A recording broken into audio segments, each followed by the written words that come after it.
बोलो मत। दोस्तों बात करेंगे ओडिशा में हुए भीषण ट्रेन हादसे की। उसका मुख्य कारण क्या था, ट्रेन पटरी से कैसे उतरती है, क्यों उतरती है, और ओडिशा में जो हादसा हुआ था उसके क्या क्या कारण हो सकते हैं। देखो सबसे पहले तो सबको पता है कि ओडिशा में 3 ट्रेनों का एक्सीडेंट हुआ है। ट्रेन ड्रिलमेंट हुई है। दोस्तों ड्रिलमेंट का मतलब होता है पटरी से उतर जाना। अब वो ट्रेन ड्रिलमेंट हुई थी या फिर ट्रेन आपस में भिड़ी थी या फिर कोई और टाइप का एक्सीडेंट था, और ये क्यों हुआ, इसका कारण क्या था, सभी की बात करेंगे। तो दोस्तों सबसे पहले तो मैं आपको बता दूं,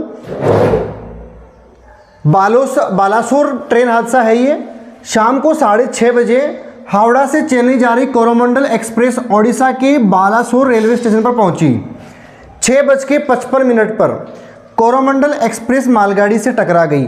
अब एक्चुअल पॉइंट क्या है दोस्तों कि किसी को भी नहीं पता कि कोरोमंडल जो है वो मालगाड़ी से टकराई थी या फिर जो दूसरी ट्रेन आ रही थी बेंगलुरु हावड़ा सुपरफास्ट एक्सप्रेस वो मालगाड़ी से टकराई थी। लेकिन जहाँ तक आंतरिक सूत्रों से खबर मिली है वहाँ तक ये है कि एक साइड में दोस्तों एक्चुअल में क्या होता है, लूप लाइन थी वहाँ पे। इस प्रकार से आप ये समझ सकते हो कि ये एक पटरी है, ये एक ट्रैक है, ये दूसरा ट्रैक है, और ये साइड में एक कोई लूप लाइन बनी हुई है। अब लूप लाइन क्या होती है दोस्तों, जहाँ पर ट्रेन को खड़ा कर सकते हैं जब ट्रेन बिल्कुल काम में नहीं आ रही हो। तो लूप लाइन में क्या था, ट्रेन खड़ी थी मालगाड़ी, ठीक है। अब इधर से जो ट्रेन आ रही थी हावड़ा एक्सप्रेस वो इस लूप लाइन में एंटर होती है, उसको मिलता है ग्रीन सिग्नल। ये टेक्निकल इशू बताया जा रहा है कि टेक्निकल इशू था और जहाँ रेड लाइट होनी थी वहाँ पे ग्रीन लाइट मिली। अब ग्रीन लाइट मिली तो ट्रेन चालक ने ट्रेन की स्पीड को ना तो कम किया ना बढ़ाया, जो चल रही थी वैसे ही चलता गया। आगे अचानक से लगभग 130 kmph की स्पीड से जब गाड़ी चल रही थी तो एकदम से मालगाड़ी से जाके टकरा गई। जैसे ही ये मालगाड़ी से टकराई तो इसके कुछ डिब्बे इस ट्रैक पर आ गए। इस ट्रैक पर सामने से आ रही थी कोरोमंडल एक्सप्रेस। जब कोरोमंडल एक्सप्रेस को भी आगे ग्रीन सिग्नल मिला तो वो भी कंटिन्यू अपनी स्पीड से आती रही। जब वो भी अपनी स्पीड से आती रही तो आगे जो ट्रेन के जो हावड़ा एक्सप्रेस ट्रेन के कुछ डिब्बे इस पटरी पर आ गए थे, उनसे जा भिड़ी और कोरोमंडल एक्सप्रेस भी दुर्घटनाग्रस्त हो गई। अब बात करते हैं कि बार बार कोरोमंडल एक्सप्रेस को हाईलाइट क्यों किया जा रहा है। दोस्तों सबसे ज़्यादा जनहानि जो हुई है वो हुई है कोरोमंडल एक्सप्रेस में। आपको मैं देखो छोटी सी इमेज के थ्रू दिखाता हूं हुआ क्या था। एक्चुअल में क्या होना था, कोरोमंडल एक्सप्रेस ट्रेन जाती है शालीमार से चेन्नई के लिए। शालीमार से कहाँ जाती है, चेन्नई के लिए। ये 2 जून की शाम को 6:37 पर अपने राइट टाइम पर कहाँ पहुँच गई थी, बालासोर पहुँच गई थी। अगला स्टेशन था भद्रक। भद्रक पर ट्रेन को पहुँचना था 7:40 पर। बेंगलुरु से आ रही थी हावड़ा एक और ट्रेन जिसको बोलते हैं बेंगलुरु हावड़ा एक्सप्रेस, जिसका नंबर था 12,864। ये बेंगलुरु से हावड़ा आ रही थी। शाम करीब 6:30 बजे भद्रक स्टेशन पर पहुंची। ट्रेन 3:30 पर की देरी से चल रही थी। इस ट्रेन का अगला स्टेशन था बालासोर।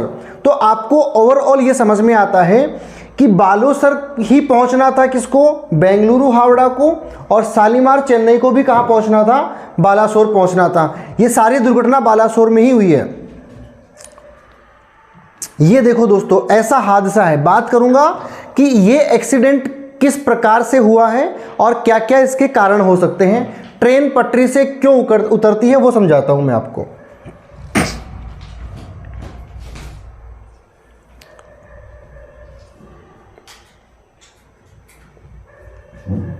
एक्चुअल में क्या होता है दोस्तों, ट्रेन का पटरी से उतरने के 3-4 रीज़न हो सकते हैं। सबसे पहला रीज़न आपको बताता हूं, रेल में गड़बड़ी होना। अब आप लोग रेल को समझते हो ट्रेन, एक्चुअल में रेलवे की भाषा में रेल का मतलब होता है ट्रैक, ना कि ट्रेन। हम बोलते हैं रेलगाड़ी आ रही है, रेलगाड़ी आ रही है। तो रेलगाड़ी दोस्तों उस ट्रेन को रेलगाड़ी नहीं बोलते, जो इस रेल पर चल रही है गाड़ी वो है रेलगाड़ी।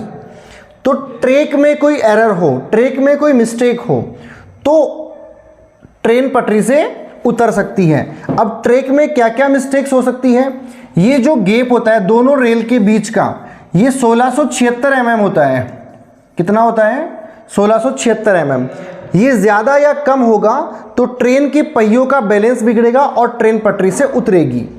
और क्या रीज़न हो सकता है, दो रेल जहाँ जुड़ती है वहाँ पर क्या होता है, थोड़ा सा गैप बनाया जाता है।